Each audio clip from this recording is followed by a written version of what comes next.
கள்ளக்குறிச்சியில விஷசாராயம் குடிச்சு பலர் பலியான சம்பவம் பேரதிர்ச்சி ஏற்படுத்தியிருக்கு. கிட்டத்தட்ட 52க்கும் மேற்பட்டவங்க இந்த விஷசாராயத்துக்கு இரையாகி இருக்காங்கன்னு சொல்லப்படுது. தமிழக அரசும் பலியானவங்க குடும்பத்துக்கு தலா 10 லட்சம் நிவாரணமும், மருத்துவமனையில சிகிச்சை பெற்றுட்டு வரவங்களுக்கு 50,000 நிவாரணம் கொடுக்க உத்தரவிட்டிருக்காங்க. நடிகரும் தமிழக வெற்றி கழக தலைவருமான தளபதி விஜயும் பாதிக்கப்பட்ட குடும்பங்களை நேர்ல சந்திச்சு ஆறுதல் சொல்லியிருந்தாரு. மேலும் மருத்துவமனைக்கும் நேரடியா போய் அங்க உள்ளவங்களை நலம் விசாரிச்சாரு. தளபதி விஜய் இப்படி கள்ளக்குறிச்சிக்கு போனதை பல செய்தி ஊடகங்கள் சமூக வலைதளங்கள்ல ஷேர் பண்ணாங்க. அதுல ஒரு போஸ்ட்ல நியூஸ் ரீடரா இருந்து பிரபலமாகி பிக் பாஸ் கண்டஸ்டன்டா மக்கள் மனசுல இடம் பிடிச்சு இப்போ படங்கள்ல நடிச்சிட்டு வர அனிதா சம்பத்தோட கமெண்ட் இப்போ சர்ச்சையை ஏற்படுத்தி இருக்கு. அவங்க தளபதி விஜய் ஹாஸ்பிட்டலுக்கு போய் பாதிக்கப்பட்டவங்களை பார்க்க போன நியூஸ்ல நாட்டுக்காக போராட பார்டருக்கு போனப்போ டெரரிஸ்ட நேருக்கு நேர் தாக்கும்போது நெஞ்சில குண்டுபட்டு ஹாஸ்பிட்டல்ல கவலைக்கிடமா இருக்காங்க பாவம் அப்படின்னு கமெண்ட் பண்ணிருக்காங்க. இத ஒரு நியூஸ் சேனல் அனிதாவோட இந்த கமெண்ட்டை வச்சு ஒரு நியூஸ் போட்டிருக்காங்க. அனிதாவோட இந்த கமெண்டால விஜய் ஃபேன்ஸ் பலருமே கடுப்பாகி இருக்காங்க.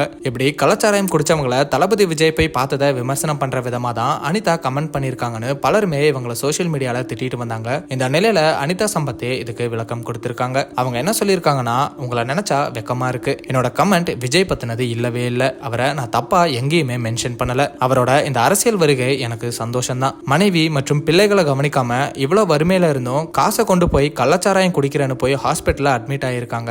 அவங்கள இந்த மீடியா எல்லாம் தியாகி மாதிரி காட்டுறாங்களேன்னு உங்களை தான் மென்ஷன் பண்றேன். இதுக்கும் விஜய்க்கும் எந்த சம்பந்தமும் இல்ல. உலகத்துல எத்தனையோ பேரு 5-10 சேர்த்து வச்சு பிள்ளைங்களை படிக்க வைக்கிறாங்க. அப்படிப்பட்ட அப்பாக்கள் இருக்கிற நம்ம ஊர்ல இப்படி ஊதாரித்தனமா சுத்துறவங்களை பாக்குறப்போ ஆதங்கமா தானே இருக்கு. இறந்தவங்க பாவம்னு சொல்றதை விட அவங்க மனைவி மற்றும் குழந்தைங்க தான் பாவம். அவங்க குடும்பத்துக்கு கடவுள் பலத்தை தரட்டும். விஜய் நான் ஒண்ணுமே சொல்லல, சும்மா என்ன மாட்டி விட அப்படி ஒரு தம்ப்நெயில் போட்டிருக்காங்க. ஹாஸ்பிட்டல்ல இருக்க ஒருத்தரை பாக்குறது மனிதாபிமானம் தான். ஆனா இந்த மீடியா அட்மிட் ஆனவங்களை எல்லாம் தியாகி மாதிரி காட்டுறாங்க. அதை தான் சொன்னேன். என்னோட கமெண்ட்டை புரிஞ்சுக்கிட்ட மக்களுக்கு நன்றி அப்படின்னு அனிதா சம்பத் நான் விஜய் சாரை பத்தி பேசல, மீடியா பத்தி தான் பேசினேன் அப்படின்னு சர்ச்சைக்கு முற்றுப்புள்ளி வச்சிருக்காங்க.